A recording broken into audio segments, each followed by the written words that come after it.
Imagine having a cancer and I offer you a solution that will cure your cancer by 90% chance of recovery. Would you take it? Now imagine I telling you for curing this cancer, you will have a probability of 10% mortality. Would you take it too? Same treatment, same statistic. I didn't trick you to manipulate data, but I just frame it in a different way. Let's take a look of what happened in your brain when I present you the same data. Your brain is processing negative and positive information in two different regions. On one side, you have your emotional center, and this region will react more strongly to what we call a framing. This is why 10% mortality is even scarier and intriguing than 90% survival rate. Scientists, when they scan brain, they discover something very interesting about our brain. When we present a negative information, the region of the brain that's connected to fear and loss, when this region of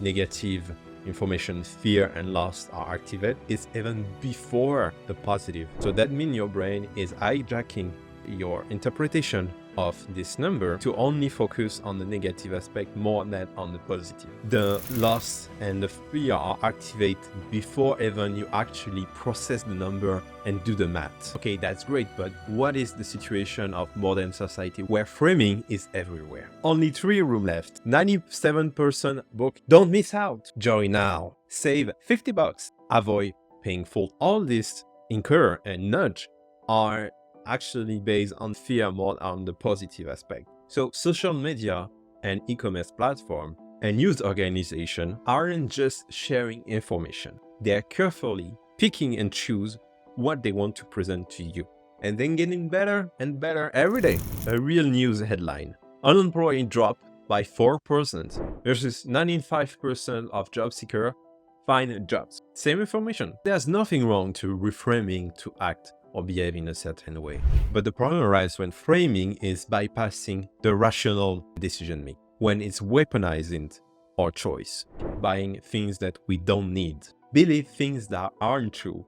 Let me come back to that later. Fear things that aren't dangerous, or ignore things that actually matter. And all of that can really alterate our process of reality. We become more suspicious, we become more susceptible and less likely to examine the actual fact. Dr. Sarah Chan's digital psychologue warned us. We are seeing a generation that struggle to recognize neutral information. Everything must be framed as either an amazing opportunity or as a terrible threat. There are no middle ground anymore. We see this society is more and more polarized. As a creator, we have the opportunity to shape trust and even social norms. Framing is one of the most powerful tools, but there's a fine line between guiding users and manipulating them.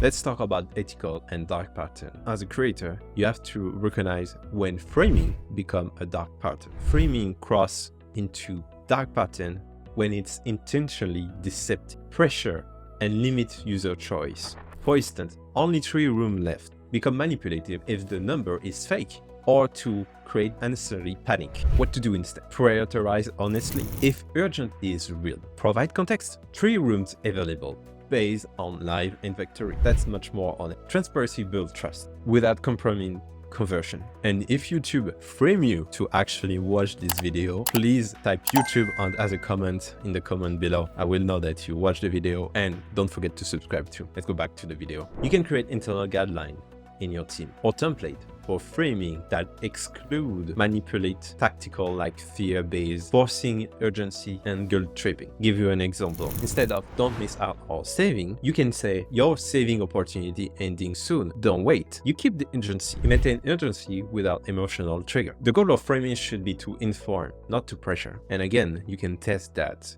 with usability test. When you complete a task in a usability test, you can add a question: did you feel pressure to act on it? If the answer is positive, revisiting your design. But you're gonna tell me, Michael, that's great, but I have the pressure. The KPI are here. They force me to use a dark pattern. And that's my role as a designer, to increase this KPI or to reduce the churn. That's my impact on the business. And fair enough. In this case, document and take note on those moments. For example, if a stakeholder are pushing for increasing this KPI, or hiding cancellation fee, or exaggerate urgency, reframe the conversation, rephrase the question to the stakeholder saying, can we help the user to make the task easier without forcing it? That will help the stakeholder to understand that we have other options than create pressure and dark pattern to manipulate our users. Another example, many times on website when you want to unsubscribe or cancel your subscription, or maybe you can shift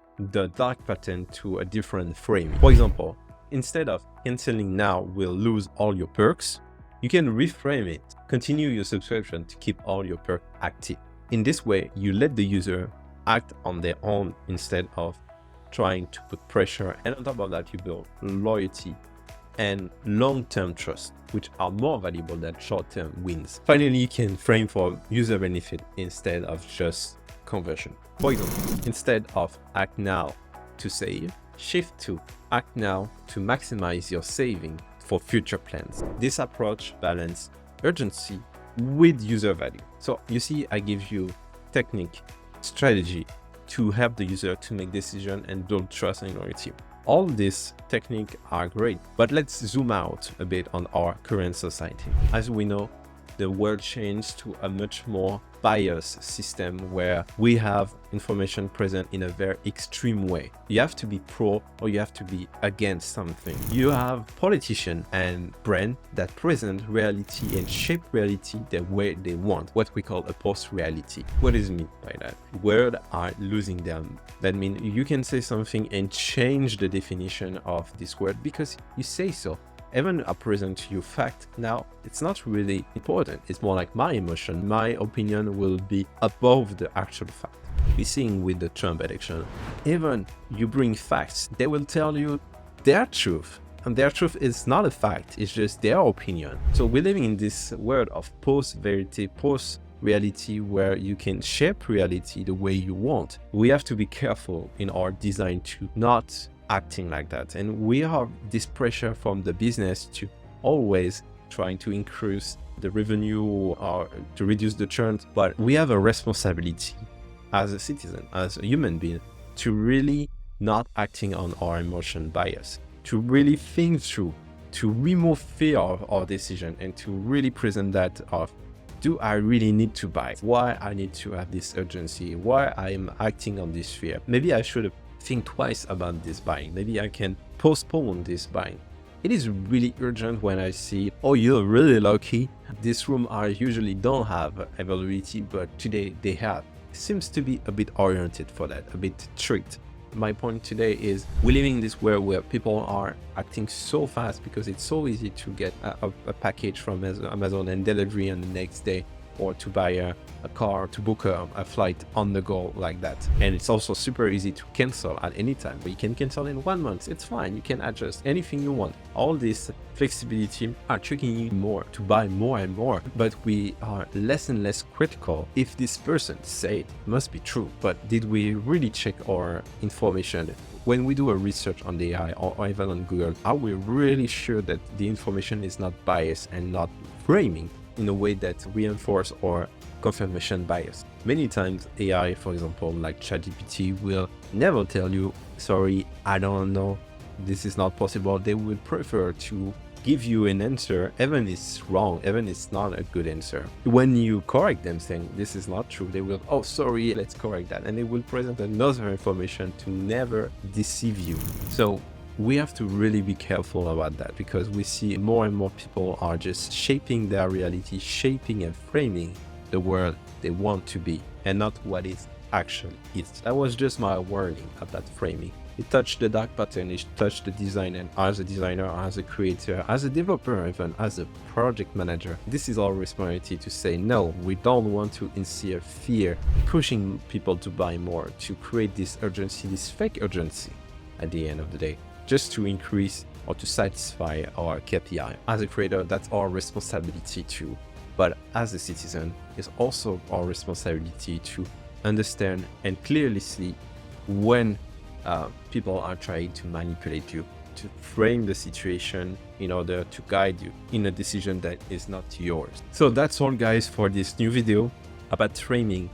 I wanted to touch base on our bias or psychology bias. In this modern society, I find it's very dangerous, and the framing, like I say, can really manipulate you in a good way or in a negative way. It's up to you to decide at the end of the day.